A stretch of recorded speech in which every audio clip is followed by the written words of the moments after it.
aka Bullets, YouTube channel. Hurry up, now tell us why you're here. The king will start at pole position, or just first. And Chick X will start right behind him. And Lightning McQueen will start in third position. And about him, he was missing for 1 whole week in a little town called Radiator Springs, wearing white wall tires of all things. And the mean green car now has his own catchphrase to counter Lightning McQueen's ka-chow. Now onto the race. The king would leave for 200 whole laps! How does any car lead every single lap of a race? Let alone a tiebreaker race!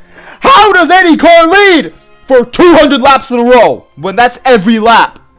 Lightning McQueen would go from third to second and then back to third position on lap 50. And the very next lap, he would spin out! Oh no! But it wasn't the mean green car. And now Lightning McQueen's down 1 lap, and a couple laps later, Lightning McQueen gets a crew chief, and it's the Hudson Hornet, who's finally back after 51 years of absence. What a time to return to the Piston Cup! And Lightning McQueen is back on the lead lap on lap 140. That took a while. And the mean green car Chick X does a pit maneuver on Lightning McQueen on lap 175. Why? And Lightning McQueen comes back, driving backwards. How? And he takes the second position from the mean green car that lap. And then Bob Cutlass says, "What a move by Lightning McQueen, he's caught up to the leaders." And then 15 laps later, Daryl Cartrip says, "Oh yeah, this is what it's all about. A 3-way battle for lead with 10 to go." And then mean green car Chick X pops Lightning McQueen's tire. Right. And then when Lightning McQueen goes to pit, his new pitty, Guido, makes the fastest pit stop in Piston Cup history, changing all 4 tires in 4 seconds. And then Daryl Cartrip says, "I don't believe it!" because Guido's pit stop was really quick. And then Bob Cutlass says, "That was the fastest pit stop I've ever seen!" Well, you've seen quite a lot, so it probably is. "It was a great stop, but you still gotta beat that pace car out," Daryl Cartrip says. And then Bob Cutlass replies, "It's gonna be close!" And then Lightning McQueen beats the pace car! Now onto the final lap, where Bob Cutlass says, "This is it, we're heading into the final lap, and McQueen is right behind the leaders. What a comeback!" Daryl Cartrip replies, 199 laps, and baby, it all comes down to this! Then the Hudson Hornet says to Lightning McQueen, "This is it, kiddo, you've got 4 turns left, 1 at a time. Drive it in deep and hope it sticks. Go!" And then the mean green car hits the wall.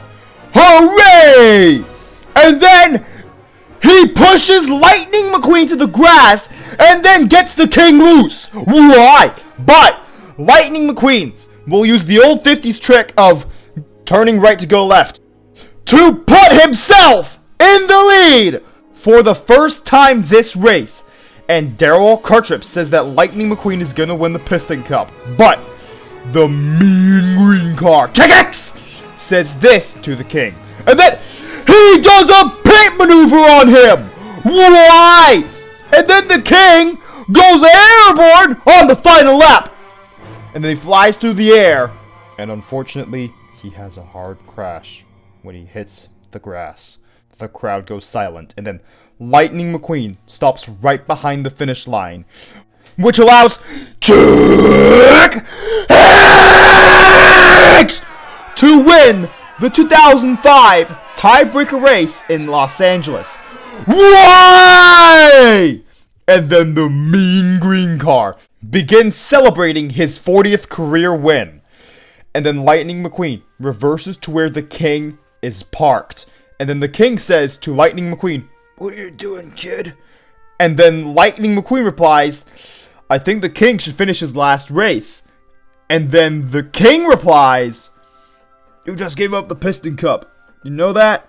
But Lightning McQueen doesn't seem to care, because he said, "This grumpy old race car I know once told me something. It's just an empty cup."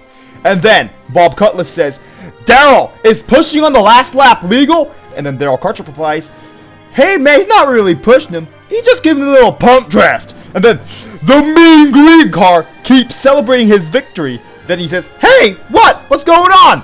Here's what's going on, mean green car. Lightning McQueen is helping the king finish his last race. And this makes Piston Cup fans celebrate what Lightning McQueen did. And here's the mean green car in victory lane, where he says all of this. He only gets the Piston Cup and the confetti. And a bunch of boos from every single car in front of him. And then he replies, what's wrong with everybody? Where's the happiness? Well, mean green car, there's no happiness because you're a mean car who just wrecked the king. And unfortunately, this makes Chick-Hacks the winner of the 2005 Piston Cup. Why? But the Hudson Hornet says to Lightning McQueen, you got a lot of stuff, kid. And then Tex Dynaco offers Lightning McQueen the Dynaco sponsorship. And then Lightning McQueen says, but I didn't win. And then Tex Dynaco says, Lightning, there's a whole lot more to racing than just winning.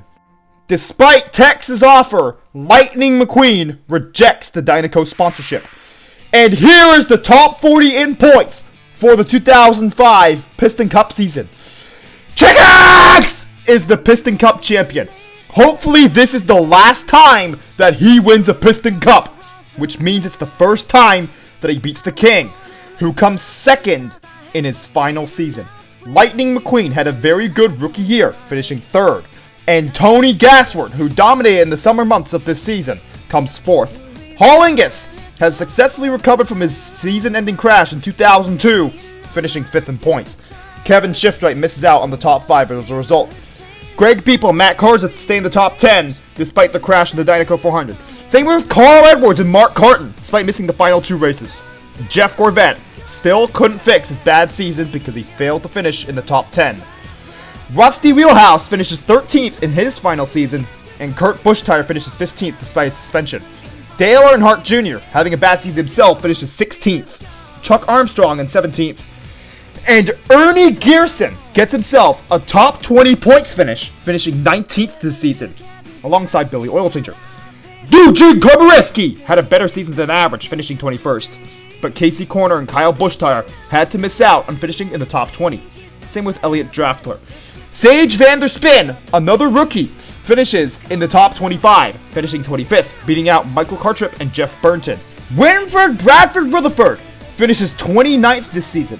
He had no wins, but he did qualify for 31 races this season, beating Ken Schrader by 10 points. Jeremy Carfield and Bobby Carboni had 33 races this season. Bobby Carboni had a bad season, and he would have finished 33rd if Johnny Blamer finished a couple positions higher. And he successfully won a race and finished 2 races. But with Brian Vickers not DNQing as many times, he gets to finish in the top 40. And also 1 position ahead of him in 35th is Misty Motocross. Claude Scruggs shouldn't be too upset because she finished in the top 40. And also, in 37th position is Todd Marcus, who doesn't skip qualifying as much anymore, and didn't wreck as many cars. Krusty Rotor had some bad luck, but he still finished in the top 40. But the 2 luckiest cars of all are Jamie McCarry and Ruby Easy Oaks.